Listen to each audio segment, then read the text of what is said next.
Welcome to the Salmon Runs YouTube. Enjoy the video. You begin by targeting the folder you want to compress and confirming you have write permission in the destination. Once done, select the compression method, store for no compression, deflate for smaller size, and decide whether to include hidden files. Make sure any files inside are closed to avoid partial data. Next, right-click the folder or open your terminal. This first actionable step creates the archive placeholder and lets you set the name and location before compression proceeds. Now you perform the core compression. In a GUI, choose Send to Compressed, Zipped, Folder, or Compress. Give the archive a clear name. In a terminal, run zip-r archive. Zip/path/to/folder to recurse and include subfolders. Add -9 for maximum compression or -0 to store.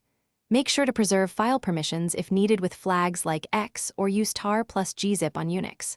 While it runs, monitor progress and disk space so the process finishes without interruption.